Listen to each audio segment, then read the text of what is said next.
avec le diable et lui disputait le corps de Moïse. Vous voyez bien? Donc le diable était arrivé. Il a dit, comme on dit en Lingala,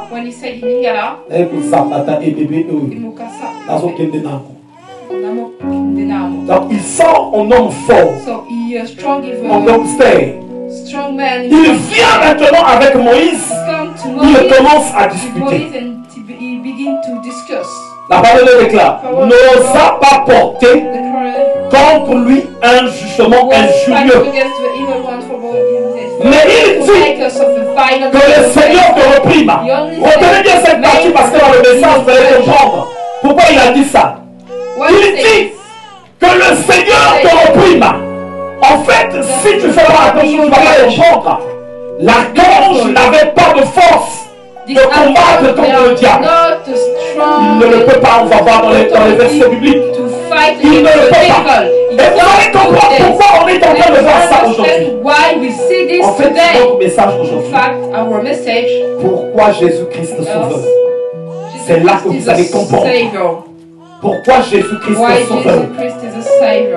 L'archange dit que c'est pas un ange ici, on ne nous parle pas d'ange. Parce qu'il y a les anges et il y a les archanges. Les archanges, c'est le niveau supérieur. Ils ont des yeux de partout. Ils ont plusieurs formes. Quand tu viens vers lui, il n'est pas obligé de te voir par là. Même là, il est en train de te voir.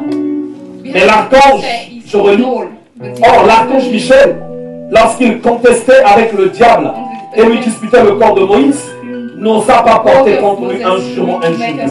Mais il dit que le Seigneur te reprime. Alors l'archange fait appel à Christ. Est-ce que vous voyez? Il ne dit pas je te reprime, mais il dit que Jésus te reprime. Alors, parce qu'il savait qu'il n'avait pas affaire à n'importe qui. Sinon il pouvait dire, moi c'est l'archange, je prends l'épée et tu vas voir ça aujourd'hui. Mais l'archange a dit, ah, ça c'est pas mon niveau. Donc il a vu dans toutes ses formes le cri. Donc il est sorti. Et donc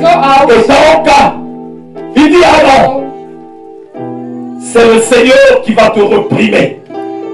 On va aussi voir dans Zacharie. C'est aussi pareil. On parle des vêtements du souverain sacrificateur qui est des salles. Et Satan était à côté de lui.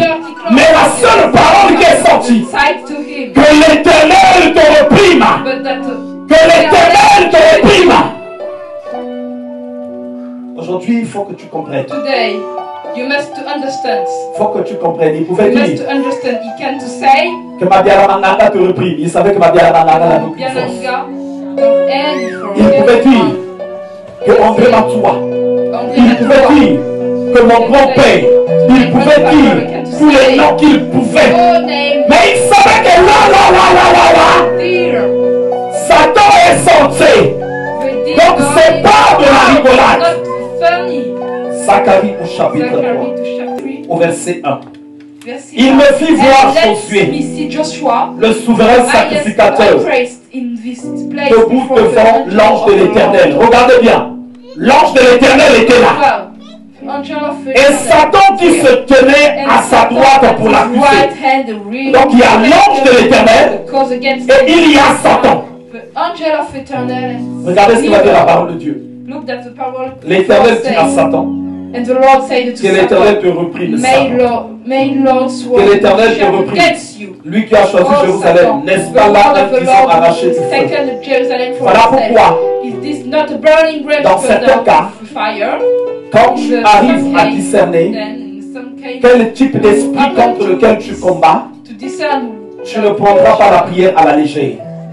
Il y a des gens qui croient souvent que dans les batailles qu'il a, c'est une bataille là où de fois il peut simplement déclarer au nom de Jésus je te chasse. Il y a des batailles quand les artilleries lourdes sortent, quand les artilleries lourdes sortent du monde des ténèbres.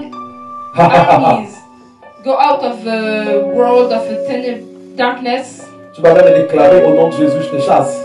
Et là, tu vas être surpris d'entendre les gens qui vont te dire, nous connaissons Jésus. Nous connaissons Paul. Mais toi qui tu es. They say, I know Jesus, but toi qui tu es. Who are you, in fact? Ézéchiel 28, le verset 11. La parole de l'Éternel me fut adressée en ce moment. Fils de l'homme, prononce une complainte sur le roi de Tyr.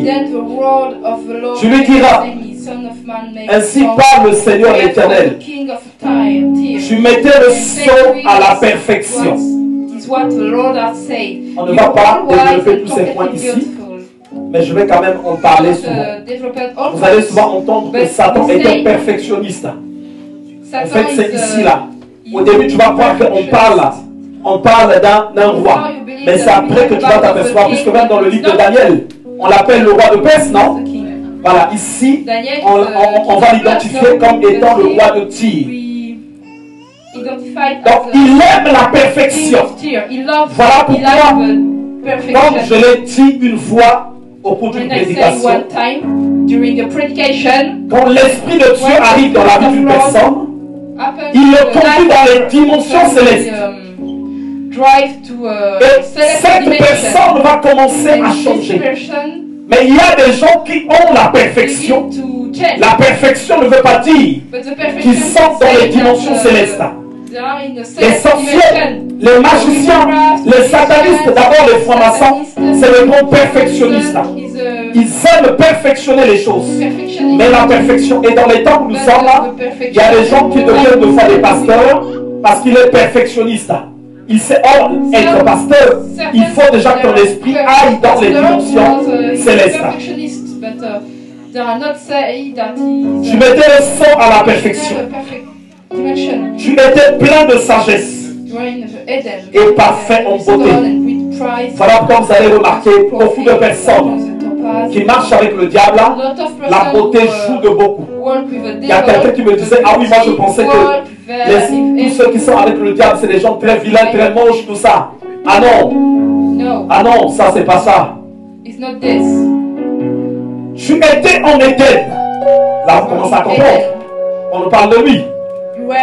Tu étais en Éden, le jardin de Dieu. Tu étais couvert de toute espèce de pierres précieuses, de sardoine, de topaz, de diamant, de chrysolite, d'onyx, de jaspe, de saphir, d'escarboucle, d'émeraude et d'or, de tambourins et de luth étaient à ton service. Voilà comme vous allez constater, beaucoup de personnes qui font la musique se tournent toujours souvent vers le diable. Parce que comme vous allez voir dans les cieux, la musique, c'était à sa charge. C'était à sa charge. Et quand vous allez voir ici aussi, il avait toute la gloire, toute la richesse. Donc il avait un rang important à côté de Dieu. S'il avait un rang important à côté de Dieu, ça veut dire que c'était quelqu'un de puissant. Ça veut dire quelqu'un de fort. Ça veut dire que c'était pas n'importe qui. C'est même pas pour rien que la majorité des gens qui recherchent la gloire, il leur s'impose parce qu'il tient certaines choses dans ses mains. Préparé pour le jour où tu fus créé. Tu étais un chérubin. Vous voyez, là on nous dit que c'était un chérubin. Or le chérubin c'est le dernier degré. Dernier degré des anges de Dieu. Donc c'était un chérubin. Protecteur. Si on dit chérubin protecteur, parce qu'il y a plusieurs chérubins. Est-ce que vous comprenez? Si on t'a donné le pouvoir de protéger une nation, qu'est-ce que tu vas avoir? Une grande puissance, des grandes armes, une grande armée. Vous comprenez bien? Quelqu'un se dit, mais aujourd'hui dans ce message-là, on va parler du diable ou quoi? Non. Jésus va atterrir, bientôt vous allez le voir. Mais avant qu'on arrive là, si tu n'as pas compris ce que je suis en train de dire, tu ne vas pas comprendre pourquoi Jésus est venu. Il faut d'abord que tu comprennes ce que je suis en train de te dire. Quand on va lire plus loin, vu qu'il avait maintenant trop de pouvoir, il a commencé à dire que Dieu c'est lui. Donc il voulait mettre Dieu à l'écart. Juste pour vous montrer quel type de pouvoir Il l'avait. Just to demonstrate the type Donc, of en fait, that quand tu le voyais, ça c'était les scellés du président. Donc les gens proches du président, proches du roi. At the side of a king. Je marchais au milieu des pierres étincelantes. Le verset 15. Tu as été intègre dans tes voies. Depuis le jour où tu fus créé, jusqu'à celui où l'iniquité a été trouvée chez toi. Par la grandeur de ton commerce, tu as été rempli de violence et tu as péché. Je te précipite de la montagne de Dieu et je te fais disparaître, chérubin protecteur, du milieu des pierres étincelantes. Ton corps s'est élevé à cause de sa beauté. Ça veut dire qu'il avait plein de choses qui faisaient qu'il ait de l'admiration et de la considération au milieu des anges. Vous savez que quand il va partir dans sa rébellion, un tiers des anges vont partir avec lui, ils deviennent des démons. Or, pour suivre une personne, aujourd'hui il y a un pouvoir qui est en place quelque part. Il y a quelqu'un qui dit qu'il va faire une rébellion. Mais pour le suivre, il faut que tu vois qu'est-ce qu'il a. Est-ce qu'il peut réussir cette rébellion? Il faut, mais un tiers des anges fut balayé avec lui. Ton corps s'est élevé à cause de ta beauté. Tu as corrompu ta sagesse par ton éclat. Je te jette par terre. Vous voyez bien? Ici, quand on nous parle d'Éden, quand on nous parlait de la montagne, on nous parlait dans une autre dimension. Et on nous dit qu'il est jeté par terre. Je te livre en spectacle au roi. Par la multitude de tes iniquités, par l'injustice de ton commerce, tu as profané tes sanctuaires. Tu fais sortir du milieu de toi un feu qui te dévore. Je fais sortir du milieu de toi un feu qui te dévore. Je te réduis en sang sur la terre, aux yeux de tous ceux qui te regardent. Tous ceux qui te connaissent parmi les peuples sont dans la stupeur à cause de toi. Tu es réduit à rien. Tu ne seras plus jamais. Quand je viens au verset 7, je viens au verset 7 qu'on n'a pas lu. Voici, je ferai venir contre toi les étrangers les plus violents d'entre les peuples. Ils tireront l'épée contre ton éclatante sagesse et ils sueront ta beauté. Ils te précipiteront dans la fosse et tu mourras comme ceux qui tombent percés de coups au milieu des mers. En face de ton meurtrier, diras-tu, je suis Dieu. Tu seras homme et non Dieu sous la main de celui qui te tuera. Donc quand vous montez plus haut, vous allez voir qu'il se déclarait même étant Dieu. Donc il voulait créer une grande rébellion. Alors, je vais vous dire pourquoi Jésus est venu sur la terre. Parce qu'en fait, la puissance de Satan, aucun être humain ne pouvait combattre contre Satan par rapport à sa puissance, par rapport à sa force. Aucun humain ne pouvait oser et réussir. Alors le diable ne craint pas autre chose. Quand il faut intercéder, intercède. Quand il faut prier, prie. Si tu veux être en paix, prie. Prie. Il peut te voler la paix. Il peut te voler tout. Il peut te voler tout. Il peut te voler tout, le diable. Mais quand il y a Jésus qui est là, et déjà il faut que tu comprennes pourquoi Jésus est venu. Il est venu, étant Dieu, descendu au milieu des humains, pour venir libérer le monde qui était sous l'emprise du diable. Si tu ne t'attaches pas à lui, il s'occupe de toi. Si tu ne l'acceptes pas, il s'occupe de toi. La seule chose qui le freine, c'est quand il vient voir l'empreinte de Christ en toi. L'empreinte de Christ en toi. C'est ça qui l'emmène à reculer. La parole de déclare qui dit à Jésus, si tu m'adores, je te donnerai ces choses. Parce qu'il tient ces choses-là aux mains.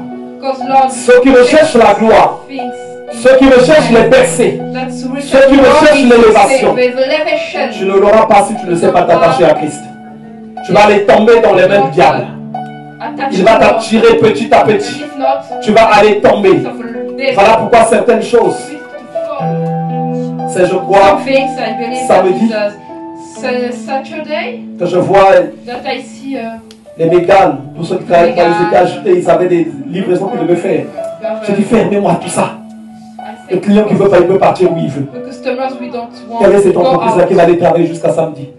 Alors que nous devons rechercher la face de Dieu. Je dis fermez-moi ça. Bloquez les téléphones. Vous voyez la parole de Dieu? Ceux qui poursuivent l'argent, ils tombent dans beaucoup de tourments. C'est ce que dit la parole de Dieu. C'est ce que dit la parole de Dieu. Je veux être sauvé. C'est bien d'avoir des moyens, mais ça ne peut pas être égalé au salut. Pour moi, c'est d'avoir le salut. Je veux être sauvé. Je veux être sauvé. Je veux être sauvé. C'est ça d'abord. Je veux être sauvé. Je veux être sauvé. Il n'y a pas mieux que ça. Alors il faut que j'ai mon temps où je vais aller chercher Jésus. Où je vais aller chercher Jésus. Où je vais aller chercher Jésus.